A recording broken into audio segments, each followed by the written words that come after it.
जय श्री ओम नमः सिद्धेभ्यः। जय श्री ओम नमः सिद्धेभ्यः। जय श्री ओम नमः सिद्धेभ्यः। ओंकार बिंदु संयुक्तम नित्यं ध्यायन्ति योगिनः कामदं मोक्षदं चैव। ओंकाराय नमो नमः। अविरल शब्द घनोग प्रक्षालित सकल भूतल कलंका मुनि भी निरूपासित तीर्था सरस्वती हरतु नो दुरितान। अज्ञान तिमिरान्धानां ज्ञाना अंजन शलाकया चक्षुर्ण मिलितं येन तस्मै श्री गुरुवे नमः। श्री परम गुरुवे नमः। परंपराचार्य गुरुवे नमः। सकल कलुष विध्वंसकम श्रेयसाम परिवर्धकम धर्म संबंधकम भव्य जीव मन प्रतिबोध कारकम पुण्य प्रकाशकम पाप प्रणाश मिदिदम शास्त्रम श्री समयसार नाम ध्येय अस्य मूल ग्रंथ करता रह श्री सर्वज्ञ देवा। तद उत्तर ग्रंथ करता रह श्री गणधर देवा। प्रति गणधर देवा तेसाम वचना सामाद्य आचार्य कुंद कुंद देव द्वारा विरहचित श्रोता रह सावधान तया शृण्वन्तु। मंगलम भगवान वीरो मंगलम गौतमो गणी मंगलम कुंद कुंदार्यो जैन धर्मोस्तु मंगलम सर्व मंगल मांगल्यम सर्व कल्याण कारकम प्रधानम सर्वधर्माणाम जैनम जयतु शासनम जैनम जयतु शासनम जैनम जयतु शासनम। नमः श्री समयसाराय स्वानुभूत्याश्चकासते चित् स्वभावाय भावाय सर्वभावान्तरे छिदे। वंदितु सव्व सिद्धे ध्रुवमचल मनोवम गतिम पत्ये वोक्षामि समय पाहुर मीणमो सुत केवली भणिदम। जय बोलो देव शास्त्र गुरु की जय। समयसार ग्रंथाधिराज विराजमान है। 11वीं गाथा के आधार से अपने को विचार करना है। एक प्रश्न ये जन सामान्य में यह है कि ये सम्यक दृष्टि कौन है और उसके संबंध में नाना प्रकार की चर्चाएं बाहर चलती है। कोई तो ये कहता है कि जिसने भी दिगंबर संप्रदाय में जन्म लिया है वह सब सम्यक दृष्टि है और अब चारित्र को ग्रहण करो तो काम हो जाएगा। एक तो ये चलती है धारा। दूसरा आत्मानुभव, आत्मा का साक्षात्कार, आत्मा के संबंध में कहने वाले अनेक मत। चूंकि अभी टीवी का जमाना है तो आपको सभी मत चैनल पर आपको सुनने मिलते हैं और कहीं कहीं किसी किसी जीव को ऐसा लगता है ये तो सभी बात आत्मा की करते हैं, सभी आत्मा के अनुभव की बात करते हैं। तो आत्मा का अनुभव किसको किस प्रकार से होता है ये विधि न पता है। आत्मा का साक्षात्कार तो मुझे हुआ ऐसा चैनल पे आपको काफी लोग मिल जाएंगे। तो असल आत्मा को अनुभव करने की विधि क्या है और उस अनुभव के माध्यम से कौन जीव सम्यक दृष्टि है ये चर्चा है। तीसरी बात, हमारे जैन संप्रदाय में भी आत्मा को जानो, आत्मा को जानो, आत्मा का अनुभव करो और जब ये आत्मा पर जाता है तो इसको लगता है रागादि वाला आत्मा है, ये ही मैं हूं, ऐसा करके वह राग के सहित आत्मा का अनुभव करता है। अनुभव हो गया और निर्विकल्प संवेदन सम्यक दर्शन नहीं है ना। आई बात समझ। तो ये जो सम्यक दर्शन के संबंध में जबरदस्त भ्रांति है, ये तो मानते हैं कि सम्यक दर्शन जरूरी है, किसी ने तो बोल लिया है ही हमारे पास सम्यक दर्शन, क्योंकि हमको पंच परमेष्टि मिले हैं, सच्चे देवसास गुरु मिले हैं, तो हमको सम्यक दर्शन है। तो ये जो 11वां नंबर की गाथा है, ये अत्यंत महत्वपूर्ण गाथा है ना। दिन भी अपने पास एक है, समय भी हमारे पास अभी 40-45 मिनट है।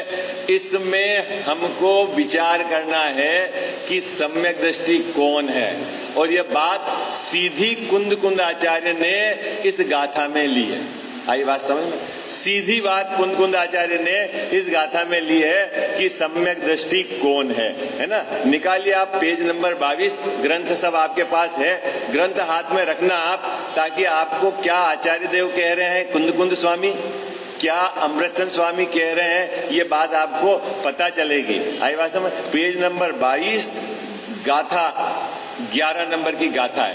ठीक है, एक बार अपन गाथा का पाठ करेंगे, फिर उसके पश्चात विचार करेंगे उसमें। व्यवहारो भूदत्तो भूदत्तो देशिदो दुसुद्गणवो भूदत्तमस्सिदो खलु सम्मा दिट्टि हवदि जीवो। एक बार साथ में पाठ करेंगे अपन। व्यवहारो भूदत्तो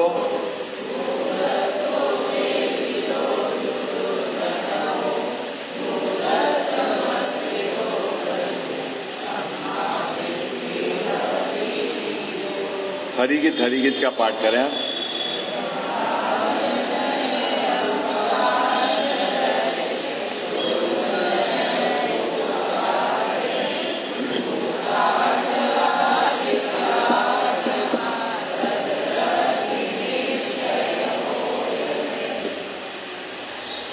गाथा अर्थ निकाल लीजिए आप, है ना, सीधा गाथा का अर्थ। और मैं पूरे समय ये सावधानी रखूंगा कि मैं आचार्य के शब्द को ही लेकर चर्चा करूं, है ना। आगे की 10 गाथा का विषय आपके चित्त में है, ऐसा मैं मानकर चल रहा हूं। अभी उसको मैं दोहराऊंगा नहीं, है ना, ये मान के चल रहा हूं। साहब 7 तो गाथा ये आपने बताई, 3 गाथा का विषय जो हमने कल बताया था, है ना, अनार्य भाषा को अनार्य भाषा के बिना समझा सकना मुश्किल है, 8 नंबर की गाथा। और 9 और 10 नंबर की गाथा निश्चय से कौन श्रुत केवली है और व्यवहार से किसको श्रुत केवली कहा गया है, ये 9 और 10 नंबर की तीनों गाथा व्यवहार को प्रतिपादित करने वाली सुंदर गाथाएं हैं। लेकिन वह अपन समय के अभाव में वो यहाँ अपन ने प्रकरण नहीं चलाया। अभी सीधा 11 नंबर की गाथा। अब उसमें क्या कहते हैं? व्यवहार नए अभूतार्थ है। मिल गया गाथार्थ। देखो आप गाथार्थ क्या कहा बाबू जी, क्या कहा? व्यवहार नए अभूतार्थ है। भूत अने होना, विद्यमान, भूत अने सत्य, है ना, भू अने होना, विद्यमान। और यहाँ कह रहे हैं कि व्यवहार नए अभूतार्थ है अने व्यवहार नए अविद्यमान है। व्यवहार नए झूठा है। क्या कह रहे कनक भैया? व्यवहार नए झूठा है। अभी क्या चक्कर है? किसने कहा व्यवहार नए? बाबू जी किसने कहा व्यवहार नए? केवली भगवान ने कहा है, और केवली भगवान ने कहा, और कुंद कुंद स्वामी कह रहे हैं कि व्यवहार नए झूठा है। क्या कर रहे हो भैया? तो क्या कहना चाह रहे हैं कि व्यवहार नए झूठा, मतलब ये समझना कि व्यवहार नए का विषय ही नहीं है, ऐसा नहीं। क्या समझना? व्यवहार नए का विषय ही नहीं है ऐसा नहीं, लेकिन व्यवहार नए का विषय आश्रयभूत करने नहीं है, इसलिए झूठा है। बात पकड़ में आई आपको? हाजी या नाजी? आई बात समझ में? क्या क्या आत्मा में रागादिक होते ही नहीं है, ऐसा अगर कोई माने तो भी मिथ्या दृष्टि। और रागादिक का आश्रय करके सुखी होना चाहे तो भी मिथ्या दृष्टि। बात पकड़ में आ गई आपको? हाँ नीलेश भैया है, बिल्कुल एकदम तलवार की धार पर चलना है बाबूजी। क्या क्या व्यवहार नए अभूतार्थ है। भूत अने होना, विद्यमान, सत्य, और अ मतलब आगे उसका नेगेटिव लग गया, असत्य, अविद्यमान, अने व्यवहार नए अभूतार्थ है। इसका क्या अर्थ समझना गर्वित भैया है? क्या अर्थ समझना कि व्यवहार नए का विषय है ही नहीं, ऐसा नहीं है। तो फिर अभूतार्थ क्यों कहा कि वह व्यवहार नए का विषय आश्रय करने योग्य नहीं है। आई बात समझ में? बात पकड़ में आ गई? उसके आश्रय करने से जीव सुखी नहीं होता, उसका आश्रय करने का फल संसार है। सरल समझ में आ गई आपको बात? व्यवहार नय में क्या लेना? व्यवहार नय में चारों व्यवहार और पीछे के नीचे के तीनों निश्चय, परम शुद्ध निश्चय नय को छोड़कर नीचे के सभी नय व्यवहार नय है। नपेन भाई साहब, अब ये तो कठिन हो गया होगा, ये क्या बात कही। अब आप रेगुलर आओगे तो आठों याद रहेंगे आपको, है ना। अभी तो इतना समझो, एक परम शुद्ध निश्चय नय जो शुद्ध बुद्ध आत्मा को बतलाता है, उसी का आश्रय करने को ध्यान में रखकर आचार्य देव कहते हैं कि इसी के आश्रय से यह जीव सुखी होता है। इसको छोड़कर सबका आश्रय नहीं करना, नहीं करने को यहाँ कहा अविद्यमान है, अभूतार्थ है। आई बात समझ? बात पकड़ में आ गई आपको गरीब भैया? अभी समस्या जबरदस्त है कि मुझे आत्मा का अनुभव करना है, क्योंकि बिना आत्मानुभूति सम्यक दर्शन प्रसूत सम्यक दर्शन उत्पन्न नहीं होता है। अब अभी जैसा मैं आत्मा का अनुभव कर रहा हूं, मैं कर्मों वाला आत्मा का अनुभव करता हूं, मैं शरीर वाला आत्मा का अनुभव करता हूं, मैं राग वाला आत्मा का अनुभव करता हूं, और ये जो अनुभव है इससे मेरा दुख मिट नहीं रहा है। 8 प्रकार की भ्रांतियां चलती है जीव अधिकार में। सबसे पहले आचार्य देव ने वो 8 प्रकार की भ्रांतियां चली कि कोई जीव को कर्म के मानता है, कोई जीव को शरीर वाला मानता है, कोई जीव को राग वाला मानता है, कोई जीव को ये 8 प्रकार से मिलकर बना ऐसा मानता है। ऐसी 8 प्रकार की लिस्ट बनाई है। ये तो मोटा मोटी 8 प्रकार की लिस्ट बनाई है। एक जो शुद्ध नय का विषय है, उस रूप आत्मा को जो नहीं मानता, उसमें अपनापन स्थापित नहीं करता, तो समझ लेना वह सब विपरीत ही है। क्योंकि अनुभव में जो भगवान आत्मा आता है, वैसा आपको आगम के आधार से पहले निर्णय करना पड़ेगा। क्या प्रचाल भाई बात पकड़ में आई? सीधी बात है, जैसा अनुभव में आता है वैसा पहले आपको आगम के आधार से निर्णय करना। बाबूजी बात पकड़ में आ रही है ना? अनुभव में राग द्वेष नहीं आते तो आत्मा में राग द्वेष नहीं है ऐसा कोई आत्मा, वो आपको निकालना पड़ेगा। कहां से निकालना पड़ेगा? यहीं से। बात पकड़ में आ गई आपको? हाँ जी अन्ना जी गर्वित भैया क्या कहा? व्यवहार नय अभूतार्थ है और शुद्ध नय भूतार्थ है। दीवाल खींच दी। किसमें दीवाल खींच दी? व्यवहार नय। व्यवहार नय में सभी व्यवहार रख लेना, परम शुद्ध निश्चय नय को छोड़कर नीचे के सभी नय, वो सब आ गए व्यवहार नय में। और वो क्या है? अभूतार्थ है, असत्य है, अविद्यमान है, झूठे हैं। इसका मतलब क्या समझना कि उनका विषय आश्रय करने योग्य नहीं है। ठीक है? और शुद्ध नय भूतार्थ है।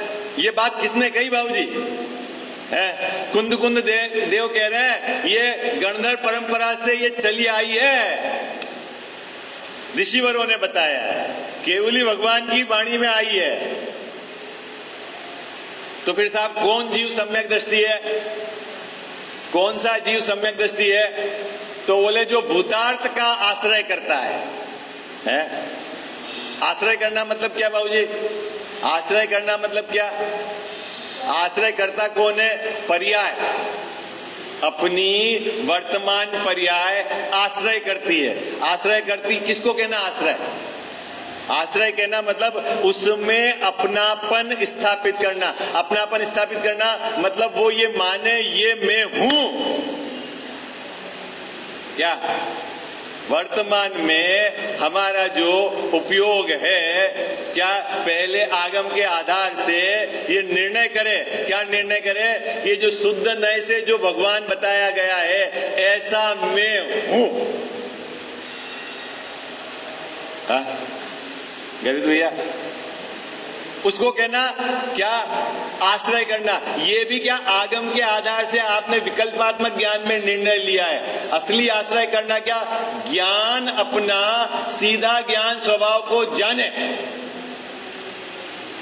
इसको कहना आश्रय करना। क्या आश्रय करना किसको कहना, ज्ञान सीधा अपना ज्ञान स्वभाव को जाने, है ना, तभी अनुभूति होगी। इंद्री के आधार से, इंद्री ज्ञान से नहीं, अनुमान ज्ञान से नहीं।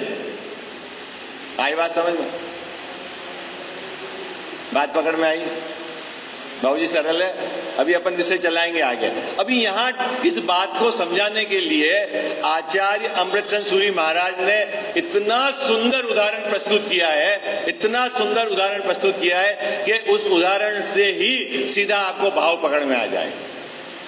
क्या करें भैया, बताना क्या है कि कौन सा जीव सम्यक दृष्टि है, बताना क्या है कौन सा जीव सम्यक दृष्टि है। और यदि आपको अभी अपने पर टेस्ट करके देखना है ना, तुरंत टेस्ट हो जाएगा कि मैं आत्मा को कैसा अनुभव करता हूं। जैसा यहाँ आचार्य देव बता रहे हैं, यदि ऐसा मैं अनुभव करता हूं तो सही, और जैसा यहाँ बताया वैसा अनुभव नहीं करता हूं तो भले ही मैं जैन कुल में जन्म लिया, जगत में भले ये बात चलती हो कि सम्यक दृष्टि सभी होते हैं जो जैन कुल में जन्म ले, वो बात सही नहीं है।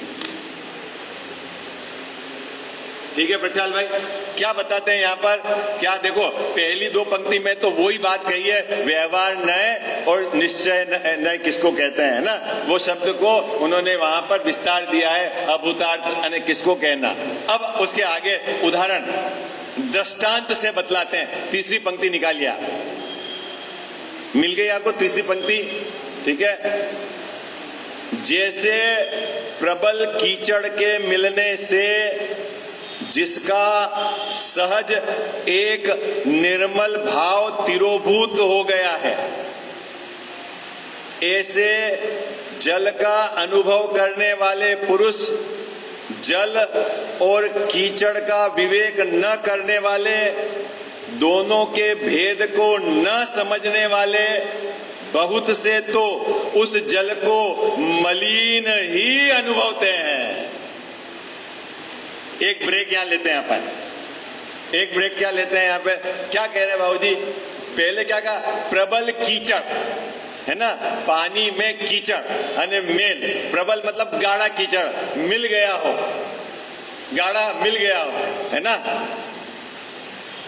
अब आपके पास ऑप्शन दो है, ठीक है। उस गाढ़े कीचड़ के मिलने पर क्या हुआ, पहले एक बात समझना गरीब भैया, है ना। जैसे अपन ने शुद्ध पानी लिया और आप समझो एक कीचड़ है, इसको मिला के अच्छे से हिला लिया तो पानी कैसा हो गया, पानी कैसा हो गया, मटमेला, है ना। मटमेला मतलब अभी वहां पर पानी का जो एक निर्मल स्वभाव है वो आपको नहीं दिख रहा है। कैसा दिख रहा है पानी, मटमेला, है ना। वही बात कह रहे हैं कि वो पानी का जो निर्मल स्वभाव है वो कहां गया, वो कहां गया पानी का निर्मल स्वभाव। अरे भाई समझ में आ रही बात, पानी आपने लिया शुद्ध प्रासुक, उसमें कीचड़ मिल गया बाबूजी, ठीक है, मिल गया और हिलाया आपने, अब आपको पानी कैसा दिख रहा है, पानी कैसा दिख रहा है, मटमेला, ठीक है। अब प्रश्न है कि पानी का जो वो निर्मल स्वभाव कहां गया, समाप्त हो गया है क्या, अरे बोलो भाई, समाप्त हो गया है क्या, बोले नहीं हुआ है, तो अभी दिख रहा है क्या, नहीं, पानी तो दिख रहा है मटमेला, तो फिर क्या हुआ है कि पानी का जो स्वच्छ निर्मल स्वभाव वो तिरोभूत हो गया है। तिरोभूत मतलब ढक गया है। आई बात समझ, क्या हो गया है गरीब भैया, क्या हो गया है, पानी का निर्मल स्वभाव क्या हो गया है? तिरोभूत हो गया है। तिरोभूत हो गया है मतलब ढक गया है, आच्छादित हो गया है। आई बात समझ में? बिल्कुल वही शब्द हैं जो आचार्य देव ने लिए हैं। आई बात समझ? बात पकड़ में आई? उदाहरण किसका चल रहा है? पानी में कीचड़ के मिलने पर पानी का जो निर्मल स्वभाव वो ढक गया है, तिरोभूत हो गया है। ठीक है। अब आत्मा पे घटाना। उसी प्रकार प्रबल कर्म के उदय में जो इसके क्रोधादि भाव होते हैं, राग होता है, मान होता है, माया होती है ना, लोभ होता है, गुणस्थान आदि के भाव होते हैं, ये सब भाव क्या करते हैं? ये प्रबल कीचड़ के संपर्क में आने से उसका एक ज्ञायक भाव वो तिरोभूत हो गया है। ओहो, आई बात समझ? किसका गरीब? किसका एक ज्ञायक भाव? मेरा जो एक ज्ञायक भाव क्या है? वर्तमान में क्या कैसा दिखता है? तिरोभूत हो गया। यहां आत्मा में वो ज्ञायक भाव दिखता ही नहीं, राग ही दिखता है, क्रोध ही दिखता है, मान ही दिखता है, माया ही दिखती है, कर्म के उदय से होने वाले भाव क्षयोपशम ज्ञान ही दिखता है। आई बात समझ में? क्या दिखता है जैन साहब? तो ये दिखता है, इसका मतलब कि मेरा जो शुद्ध एक नित्य जो स्वभाव है वो क्या हो गया बाबूजी? ढक गया है, आच्छादित हो गया है, समाप्त नहीं हो गया है। आई बात समझ में? क्या गरीब भैया? समाप्त नहीं हो गया है, आच्छादित हो गया है, तिरोभूत हो गया है। आई बात समझ?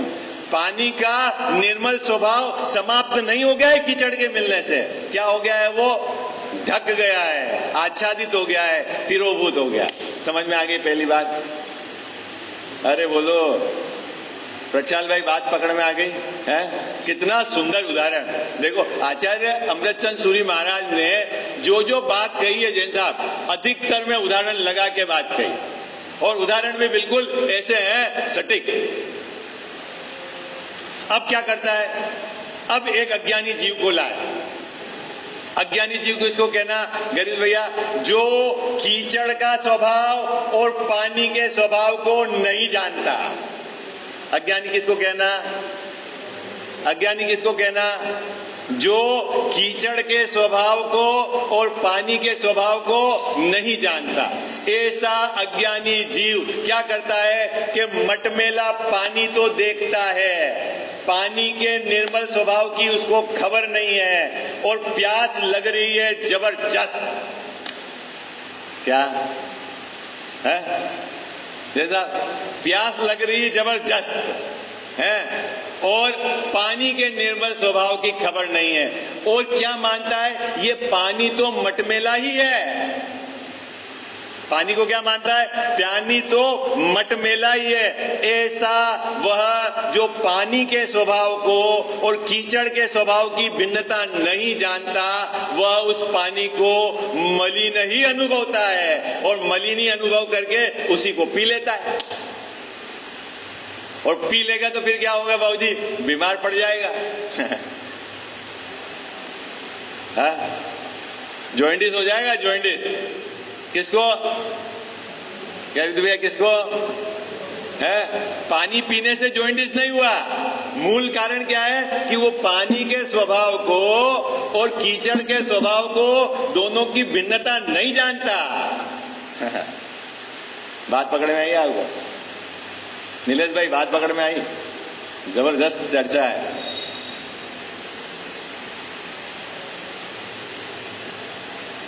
फिर से क्या बात हो गई? क्या बात हो गई? हाँ? जो पानी है ना, पानी निर्मल है, उसमें कीचड़ मिल गया, मिलने के बाद पानी कैसा हो गया? मटमेला। अब मटमेला में यदि आपने कीचड़ और पानी की भिन्नता का ज्ञान नहीं है, और आप ये मानो कि पानी तो मटमेला ही होता है, ये पानी ही मटमेला है, और मुझे प्यास लग रही है और मेरे को पानी पीना है, और उस मटमेले पानी को पिएंगे तो क्या होगा? क्या होगा गरीब भैया? क्या होगा? बीमार हो गए। अब आगे की बात देखो, आगे निकाल।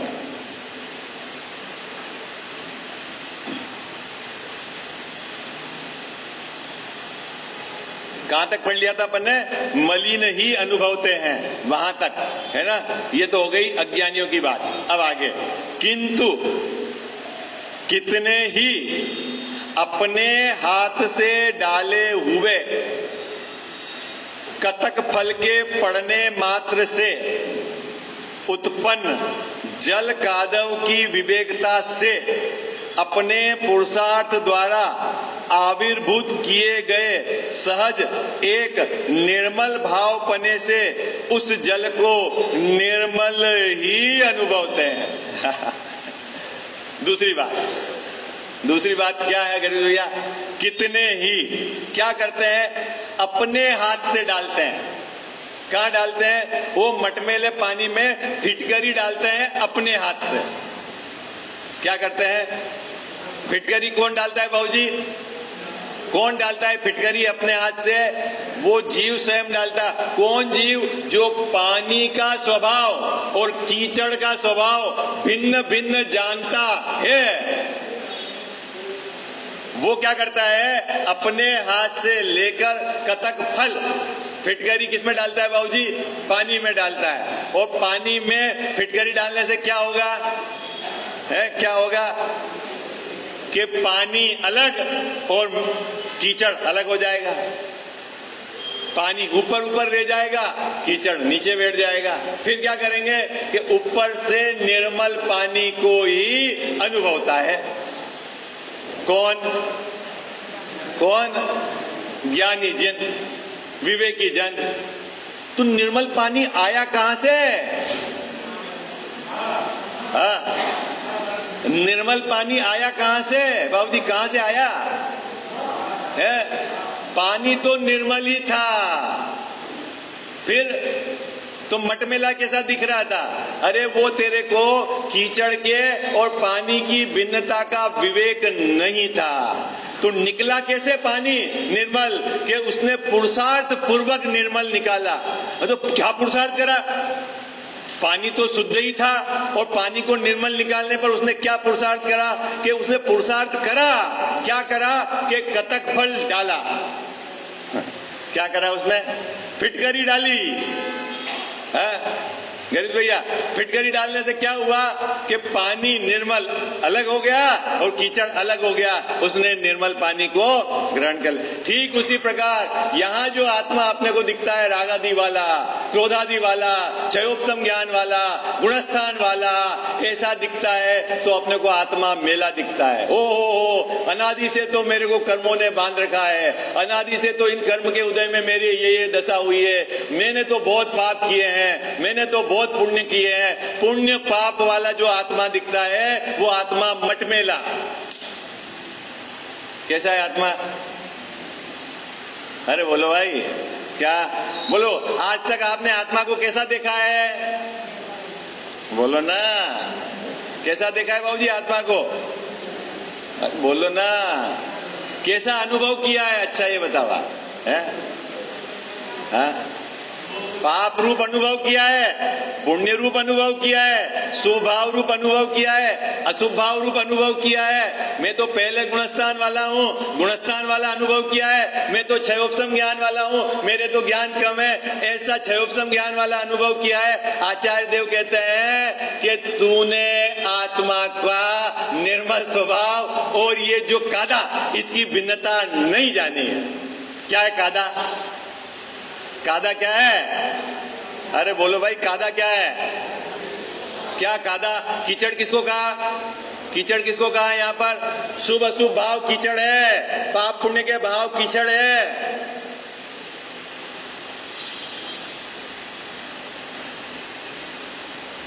लगता है अपने को थोड़ा सा पाप का परिणाम हो जावे, ओ अरे ये तो बहुत बुरा हुआ, और थोड़ा सा मंद कसाय का परिणाम हो जावे, जैसे अपन ने गढ़ जीत लिया।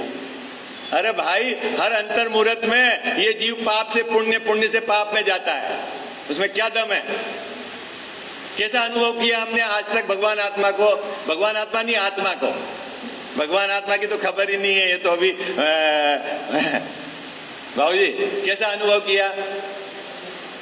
क्रोध वाला, मान वाला, माया वाला, लोभ वाला, हास्य वाला, रति वाला, अरति वाला, ऐसा अपने को अनुभव किया। तो यहाँ आचार्य देव कहते हैं कि इसको जल की और कीचड़ की विवेकता नहीं है। क्या बात कर रहे हो? हमको विवेक नहीं है क्या? गरीब भैया, यदि विवेक होता, क्या विवेक होता कि ये कीचड़ का स्वभाव अलग है, पानी का स्वभाव अलग है, तो क्या करता? तू कतक फल डालकर पानी को निर्मल ही अनुभवता। अब तेने कतक फल डाला नहीं और तू मटमेला अनुभव कर रहा है, कि इसके आधार से कहते हैं कि तेरे को विवेक नहीं है। सही बात है। क्या कतक फल डलेगा तो क्या होगा? निश्चल कतक फल डलेगा तो क्या होगा? कीचड़ नीचे रह जाएगा, पानी ऊपर हो जाएगा। अरे ये तो उदाहरण में है, यहां कतक फल यानी शुद्ध नहीं डालेंगे तो क्या होगा कि कादा नीचे रह जाएगा और एक आत्मा का ज्ञान भाव ऊपर आ जाएगा। आई बात समझ में? क्या होगा गरीब भैया? वहां तो अपन ने फिटकरी डाली, कादा नीचे और पानी ऊपर। पानी का ऊपर निर्मल आ जाना, उसको कहते हैं आविर्भूत, प्रकट हो जाना। जो छुप गया था वो निकल कर आ गया, और जो छुप गया था निकल कर आ गया था, स्वभाव नष्ट नहीं हुआ था। आई बात समझ में? पानी का निर्मल स्वभाव नष्ट नहीं हुआ था। फिटकरी डालने पर वो जो निर्मल स्वभाव था वो आविर्भूत हो गया, प्रकट हो गया। क्या हो गया बाबूजी? प्रकट हो गया है, और कादा नीचे रह गया। ठीक उसी प्रकार शुद्ध नय को यहां डालेंगे। कहां डालेंगे? यहां आत्मा में। तो क्या होगा कि आत्मा का एक निर्मल स्वभाव आविर्भूत हो जाएगा। कैसा निर्मल स्वभाव? जिसमें पाप, पुण्य, दया, दान इसके भाव नहीं है, जो गुणस्थान आदि में नहीं आता है, जो क्षयोपम ज्ञान इतना नहीं है, वो एक पूर्ण ज्ञायक भाव है।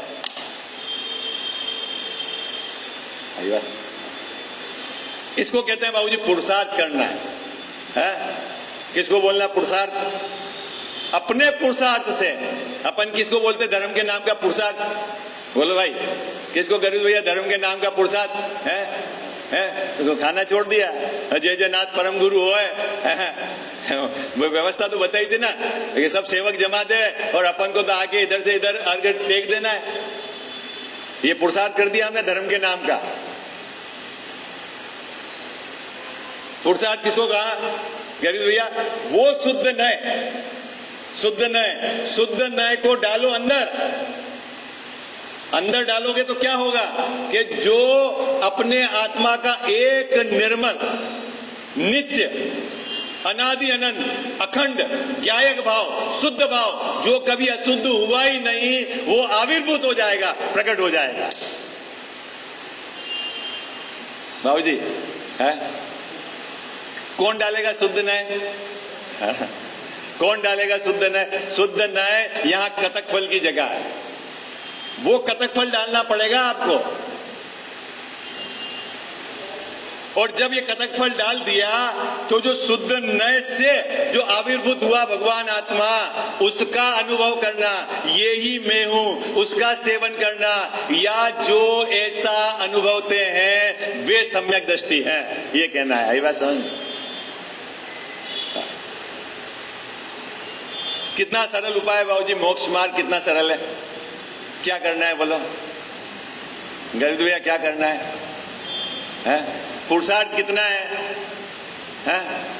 बोलो भाई, पुरुषार्थ कितना है? अभी आपको तो 10 उपवास हम ठोक दें, वो तो हमको लगता है सरल बाबूजी, लेकिन एक अपना जो ज्ञान में है ना शुद्ध नय मतलब ये ना श्रुत ज्ञान में होते हैं नय, उससे जो आत्मा का स्वभाव है उसका निर्णय करना, वो काम नहीं हो रहा है।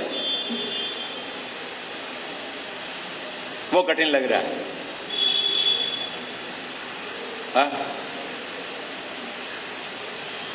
और एक बात समझ लेना आप, बिना इस विधि से किसी भी विधि को एडॉप्ट कर लो, आपको अनुभूति नहीं होगी। आई बात समझ? अनुभूति नहीं होगी। अनुभूति नहीं होगी तो सम्यक दर्शन प्रकट नहीं होगा। सम्यक दर्शन प्रकट नहीं हुआ तो जो आपका ज्ञान है सब मिथ्या, और जितना भी आपका चारित्र है वो सब मिथ्या। एक साथ तीनों प्रकट होते हैं। अनुभूति के काल में इनका जन्म होता है। किसका? सम्यक दर्शन, ज्ञान, चारित्र तीनों एक साथ प्रकट होते हैं। पूर्णता चारित्र की धीरे धीरे होती है, ज्ञान का पूर्ण विकास धीरे धीरे होता है, लेकिन उत्पन्न तो एक साथ हो जाता है। उत्पन्न कैसे होते हैं? सीधा सरल तरीका है कि जो आत्मा, कौन? जो मैं हूं, है ना, मैं हूं, उस आत्मा में आपको क्या करना है? कतक फल डालना है। क्या हो? कतक फल डालने से क्या होगा? शुद्ध नय डालने से आत्मा का एक ज्ञायक स्वभाव वो आविर्भूत हो जाएगा, और वो आपको ग्रहण करना है, उसका सेवन करना है। प्यास भी बुझ जाएगी और बीमार भी नहीं होगे। सरल है। बोलो भाई, अभी बात पकड़ में आ गई आपको? क्या करना? सम्यक दर्शन की विधि क्या है? गाथा 144। सम्यक दर्शन की विधि क्या है? मैं विधि की बात कर रहा हूं, है ना। कोई ऐसा दिमाग मत लगा लेना जो आधा कचरा पढ़ते हैं, साहब काल लब्धि आएगी, काल लब्धि आएगी। अरे हाँ, वो काल लब्धि भी पता है, भवितव्यता भी पता है, पुरुषार्थ भी पता है, और स्वभाव भी पता है। अभी तो मैं विधि की बात कर रहा हूं। क्या होगी विधि? बाबू जी, क्या है विधि सम्यक दर्शन को प्राप्त करने की? प्रक्रिया क्या होगी? प्रक्रिया, और अच्छा शब्द। सबसे पहले क्या होगा? बोलो भाई, जल्दी बोलो। सबसे पहले क्या होगा? हाँ हाँ, सबसे पहले देखो, मैं विधि बता देता हूं। प्रोसीजर आगम के सेवन द्वारा, है ना, आगम के अभ्यास के द्वारा क्या क्या ज्ञान स्वभावी आत्मा का निर्णय करना है। पहले में पहला काम क्या करना है? धर्म का पुरुषार्थ,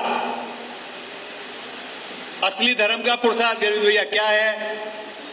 आगम का सेवन करके, है ना, शुद्ध ज्ञान के अवलंबन से क्या करना है? ज्ञान स्वभावी आत्मा का निर्णय करना है।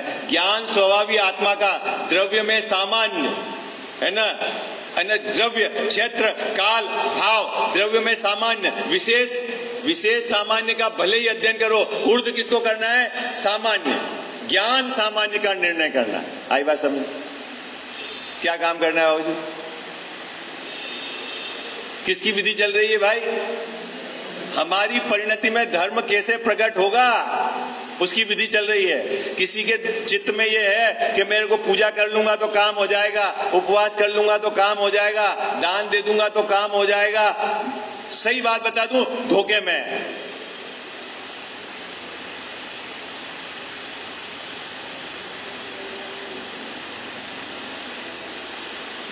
अहंकार हो जाता है, अहंकार क्रिया का। मैंने ये किया, मैंने ये किया, मैंने ये किया। क्यों? कि जब तेने कुछ नहीं किया ये बात सुनने मिले तो ये भागता है यहां से। गरीब भैया क्या होता है? 24 घंटे तो बाबूजी ये चलता है। मैंने ये किया, मैंने बच्चे का ये किया, मैंने मंदिर का ये किया, मैंने समाज का ये किया, ये किया, ये किया। अब ये यहाँ जिनवाणी सुनने आए और वो सुनने मिले कि तूने कुछ नहीं किया तो ये सिर खराब हो जाता है। क्यों? कि तू परदेव का क्या कर सकता है? होता स्वयं जगत परिणाम। बोलता भी है ये भगवान के सामने। स्तुति में, पाठ में बोलता है, अपनी अज्ञान दशा, अज्ञान मान्यता को सुरक्षित रखकर रटे रटाए पाठ मुंह से बोल देता है। विचार नहीं है उसको। बहुत सारी बातें आती है, पूजा में बोलते हो, लेकिन आपको विचार नहीं है। कितने साल से पूजा कर रहे हैं हम? क्या बात कर रहे हो? तो हमारे पिताजी के दिए हुए संस्कार।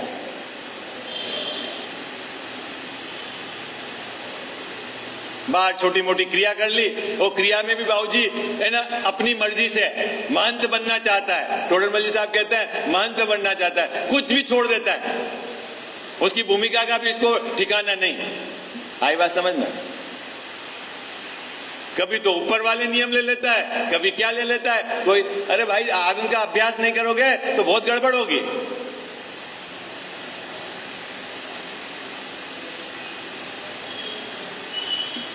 धर्म प्रकट करना है अपनी परिणति में ऋषभ जी भाई साहब, सबसे पहले क्या करना है कि ज्ञान स्वभाव का निर्णय करना है। किसके अवलंबन से?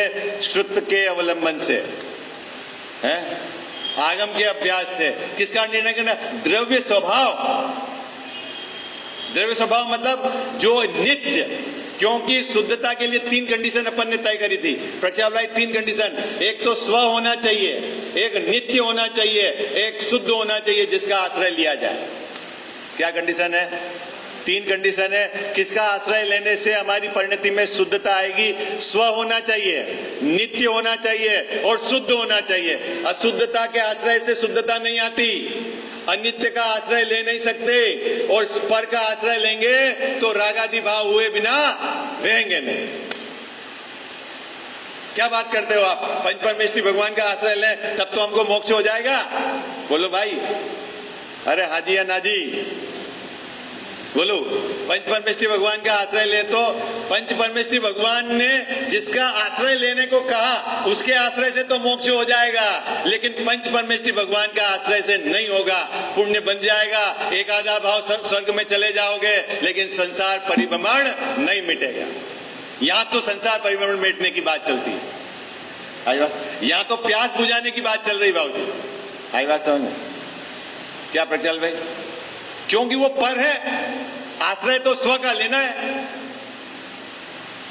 पर है वो तो, पर में भी कौन से पर है? ठेठ उपचरित असद्भुत व्यवहार नहीं से कहें ये हमारे भगवान है सबसे दूर वाला, सबसे हल्का सत्य। आई बात समझ? क्या करना है?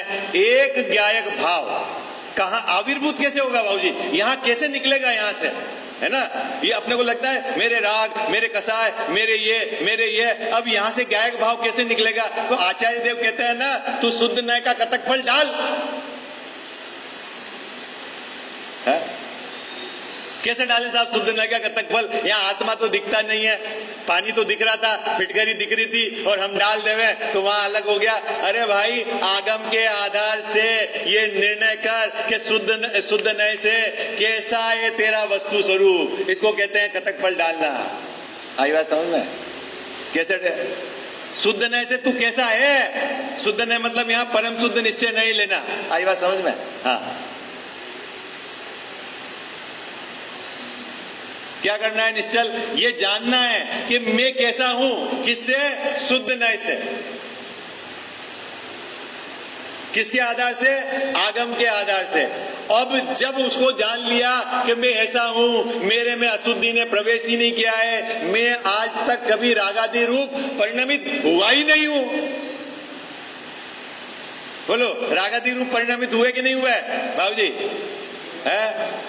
अगर आप हुए ऐसा कह रहे हो तो अभी व्यवहार नहीं को पकड़ा हुआ है आप। अभी तो आप शुद्ध नहीं की बात चल रही। शुद्ध नहीं, मैं आज तक रागादि रूप परिणमित हुआ ही नहीं हूं, अशुद्धि ने मुझ में प्रवेश किया ही नहीं है, मैं सदा निर्मल ही हूं। क्या? पानी निर्मल ही है, पानी का स्वभाव निर्मल ही है। ऐसा जिसको विवेक जागृत है वो जाके फिटकरी डालता है, और जो पानी को मलिन समझता है वो तो फिटकरी क्यों डालेगा? आई बात समझ में? जो पानी को मलिन समझता है वो फिटकरी क्यों डालेगा? है? कौन फिटकरी डालेगा बाबूजी? जिसके ये विवेक जागृत है। क्या विवेक जागृत है? कि पानी तो निर्मल ही है। वो विवेक जागृत कैसे? पानी के स्वभाव के नजदीक जाकर देखा तो उसको ऐसे, उसी प्रकार जब हम अपने स्वभाव के नजदीक जाके देखते हैं तो उसमें रागादि है ही नहीं, आत्मा तो निर्मल ही है। उसको देखते ही कहते हैं जो सिद्ध में है वो ही मुझ में, सिद्ध समान सदापद मेरो। कब बाबूजी? कब? गरीब भैया कब? सदा। कहां गया वो जीव? उसने अपने द्रव्य स्वभाव के नजदीक जाके देखा है कि उसमें अशुद्धि ने प्रवेश किया ही नहीं है, पाप और पुण्य रूप कभी परिणमित हुआ ही नहीं है। ऐसा निर्णय कर कर उस स्वभाव में अपनापन लेना, उसको कहते हैं कि शुद्ध नय का विषय ग्रहण किया। आई बात समझ में? कौन है सम्यक दृष्टि? सम्यक दृष्टि कौन है? क्या पुरुषार्थ करना है? इस गाथा से क्या निकलता है भाव? बोलो भाई। हाँ, क्या भाव निकल? पुरुषार्थ क्या करना है भाव जी? सबसे पहले तो अपने को ये बताओ क्या करना है? कि वो शुद्ध नय डालना है ना? कैसे डालना है शुद्ध नय? कहां पड़ा हुआ है शुद्ध नय? हमारे ज्ञान में ताकत है ना? हमारे ज्ञान में ताकत है। आगम के आधार से निर्णय करो आप कि कैसा मेरा द्रव्य स्वभाव है, और फिर उस स्वभाव को ऊर्ध्व करो, बाकी गुण ऊर्ध्व करा उसको, और फिर उसमें अपनापन। कितनी सरल विधि है! अरे सम्यक दर्शन की विधि कितनी सरल है! कठिन है कि सरल है? हाँ, जिसको सम्यक दर्शन करने की ताकत वर्तमान पर्याय में है वो हमारे पास है ना जैन साहब, है ना? मैं संगी पंचेंद्री हूं तो मेरे पास वर्तमान में क्षयोपशम ज्ञान इतना है ना कि वो निर्णय कर सकता है। पर्याय की तरफ से भी ताकत पूरी है अपने पास, और द्रव्य स्वभाव तो पूरा का पूरा पड़ा हुआ है। अब क्या कमी है? कमी क्या है? अरे बोलो भाई, कमी क्या है? कि कमी तो पुरुषार्थ की है। क्या पुरुषार्थ की कमी है? कि हमने बहुत पुरुषार्थ कर लिया, मंदिर बना लिए, विधान लगा दिए, तीर्थ यात्रा कर ली, उपवास कर लिए, व्रत कर लिए, ये दान दे दिया, बहुत पुरुषार्थ कर दिया। अरे भाई, असली पुरुषार्थ नहीं करा तेने। क्या तेने इस मटमेले पानी में फिटकरी नहीं डाली? भले तूने नमोकार मंत्र गिना होगा, लेकिन फिटकरी नहीं डाली। आई बात समझ में? क्या करा होगा? तेने जयनाथ परम गुरु किया होगा, लेकिन पानी में फिटकरी नहीं डाली। बाबू जी, आई बात समझ में? हाँ, काम फिटकरी डालने से ही होगा। बाकी बाहर में कितने जाप दोगे तो पानी शुद्ध हो जाएगा। अरे बोलो ना। हाँ, क्या करा हमने धर्म के नाम का पुरुषार्थ? बोलो, इस मनुष्य भाव में क्या करा? पुराने भाव का तो हमको याद ही नहीं है। इस भाव में क्या किया हमने गरीब भैया धर्म के नाम का? है? बोलो भाई, जल्दी बोलो। पूजा कर ली, दान दे दिया, तीर्थ यात्रा कर ली, और स्वाध्याय में भी वो बात पकड़ के बैठ गए जो व्यवहार नय से कथन कहा था। शुद्ध नय का खबर नहीं है। समय बहुत तेजी से हो रहा है। मैं पैराग्राफ पढ़ता हूँ, भावार्थ पढ़ता हूँ, क्योंकि बहुत सारा माल है इसके अंदर। बराबर आप पैराग्राफ पर उपयोग को एकाग्र करना। क्या कहना चाह रहे हैं? ये बात सीधी कुंद आचार्य और अमृतचंद स्वामी की है, 2000 वर्ष पहले और 1000 वर्ष पहले, है ना? कोई इस चक्कर में नहीं रहना कि कांजी स्वामी ने कोई नया धर्म निकाल दिया है ना? ये जो गाथा है ये 2000 वर्ष पहले की लिखी हुई कुंद स्वामी की, जो प्राकृत में है, संस्कृत में लिखी हुई है, वो उनके 1000 वर्ष बाद आचार्य अमृतचंद सूरी महाराज की है। और ये टीका है संस्कृत से, उसका हिंदी में अनुवाद किया गया है। इसमें कांजी स्वामी ने कुछ मिलावट नहीं की है, सिर्फ बता दिया है ये हमारा महाभाग्य है। आई बात समझ में? जगत में ऐसी भी भ्रांति चलती है, इन्होंने चेंज कर दिया है। अब वो अज्ञानी जीव है, समझता तो कुछ है नहीं है, तो कुछ भी सुनता है। अब जिसका खुद का निर्णय नहीं हो वो तो डोले खाएगा। देखो बहुत बड़ा मार्केट है बाबूजी, बाजार में असली माल भी मिल रहा है, नकली माल भी मिल रहा है, ऊंची रेट पे भी मिल रहा है, सही रेट पे भी मिल रहा है, कम रेट पे भी मिल रहा है। अब आप क्या करना? आप में बुद्धि होनी चाहिए, विवेक होना चाहिए, तो ठीक है। सब तरह का माल है। टीवी चैनल चालू करो तो कहीं बोलेंगे वो ये कर दो, क्या बोले, शांति धारा, तो शांति आ जाएगी। और लगातार शांति धारा करने वाले के भी शांति नहीं आ रही है, तो भगवान पे विश्वास खत्म हो जाएगा। तो उनके जरूर शांति आ रही है क्योंकि पैसा आ रहा है शांति धारा का। आई बात समझ में? सामने वाले के शांति आए या नहीं आए? आई बात समझ में? आए? चक्कर में नहीं पड़ना। बहुत बड़ा मार्केट है, डिजिटल माध्यम हो गया है, हजारों तरह की बात है। आगम का अभ्यास ग्रंथ को सामने रखकर पढ़ना। एक आधी गाथा उठाकर कोई बात कह देवे और आगे पीछे की बात पता नहीं हो, अरे ये तो गलत है, ऐसा निर्णय नहीं लेना। व्यवस्थित क्रम से अध्ययन होना चाहिए, तब आपको बात समझ में आएगी क्या है। इसी गाथा को उठा के बोल रहे, देखो गुणस्थान जीव के नहीं होते हैं, ये कुंद ने कहा, और हमने तो वो उसमें सठखंडागम में लिखा हुआ है, भूत बलि पुष्पदंत ने लिखा हुआ है, वो उनसे पहले लिखा हुआ है, और ये बात झूठी है। और आप कहोगे अरे हाँ बात तो सही, क्योंकि आपको मालूम ही नहीं कि यहाँ विषय क्या चल रहा है, यहाँ प्रकरण क्या चल रहा है। इसलिए है ना, जहां ग्रंथ को सामने रखकर स्वाध्याय नहीं हुए वहां अत्यधिक सावधानी रखनी है। कुछ भी चैनल चला दो, कुछ भी सुन लो, कुछ भी हो जाएगा और अपने को लगेगा हमारा स्वाध्याय हो गया, धोखे में हो।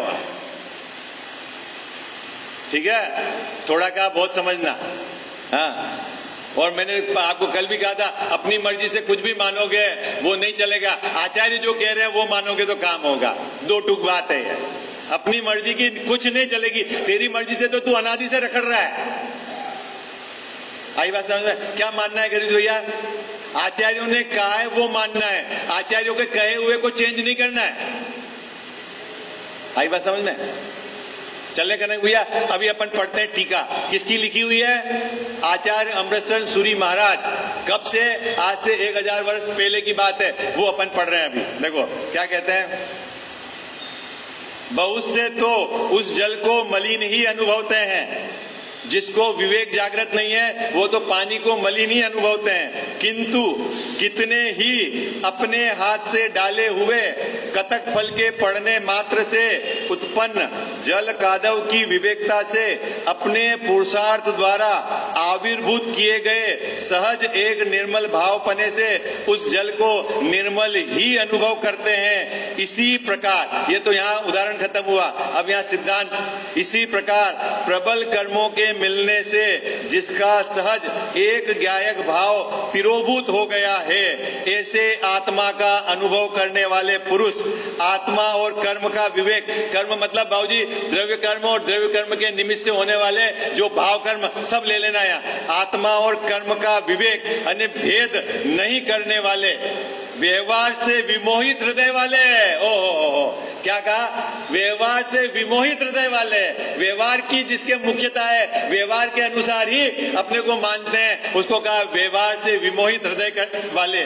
उसे आत्मा को जिसमें भावों की विश्व रूपता अनेक रूपता प्रकट है ऐसा अनुभव करते हैं। वो तो आत्मा को राग वाला, आत्मा को कर्म वाला, आत्मा को कसाय वाला, ऐसा ही अनेक प्रकार की विविधता है, ऐसा ही अनुभव करता है। कौन? जो आत्मा को और कर्म को, जो दोनों को भिन्न भिन्न नहीं जानता। तो काम हो गया क्या इतना अनुभव करने से? अरे वो संसार में रखड़ेगा, व्यवहार का विषय को आश्रय करोगे तो संसार में रखड़ोगे। तो फिर क्या करना? अब आगे, किंतु भूतार्थदर्शी शुद्ध नय को देखने वाले अपनी बुद्धि से डाले हुए शुद्ध नय के अनुसार बोध होने मात्र से उत्पन्न आत्मा कर्म की विवेकता से, अपनी बुद्धि से गर्वित भैया क्या करा? बोध हो गया। क्या बोध हो गया? आत्मा भिन्न है, कर्म भिन्न है, आत्मा भिन्न है, राग भिन्न है, आत्मा भिन्न है, क्षयोपशम ज्ञान भिन्न है। ऐसा है ना, भिन्नता का ज्ञान हो गया शुद्ध नय से। आई बात समझ? जब उसको ये ज्ञान हो जाएगा तो उस शुद्ध नय से आविर्भूत वो आत्मा ग्रहण करेगा। आई बात समझ? उत्पन्न आत्मा कर्म की विवेकता से अपने पुरुषार्थ द्वारा आविर्भूत किए गए सहज एक ज्ञायक भावत्व के कारण उससे आत्मा जिसमें एक ज्ञायक भाव प्रकाशमान है ऐसा अनुभव करते हैं। ऐसा ही अनुभव करते हैं। कैसा? एक ज्ञायक भाव है। कैसा बाबूजी? जिसमें अशुद्धि ने प्रवेश ही नहीं किया है ना, जिसमें कर्म का उदय नहीं है, कर्म का निमित्त नहीं पड़ता है, ये निमित्त की तरफ की उसमें कोई निमित्त लागू ही नहीं होता है, वो तो परम पारिणामिक भाव है। आई बात समझ में? कौन ऐसा निर्णय करेगा? जिसने शुद्ध नय से आत्मा जाना होगा। शुद्ध नय से आत्मा को शुद्ध जानेगा और फिर उसका अनुभव करेगा तो पर्याय में शुद्धता आ जाएगी। खत्म। कितना सरल मार्ग है। क्या करना है? शुद्ध नय से आत्मा को शुद्ध जाना, फिर नय का पक्ष टूट जाता है। नय का विषय रहता है, शुद्ध नय का विषय तो रहता है, लेकिन नय का पक्ष छूट जाता है। इसको बोलते हैं नय पक्षातिक्रांत। क्या करे तो भैया, शुद्ध नय का विषय तो रहता है लेकिन शुद्ध नय का पक्ष छूट जाता है। 144 गाता है, 143 आई बात समझ, नय पक्षातिक्रांति। और व्यवहार नय का विषय और उसका पक्ष दोनों नहीं चाहिए, वो तो पहले ही अलग। आई बात समझ। क्या चल रही भाई विधि, किसकी कथा चल रही है ये? हाँ, किसकी कथा चल रही है? कैसे सुखी हुआ जाए, असली पुरुषार्थ किसको कहना, असली पुरुषार्थ किसको कहना?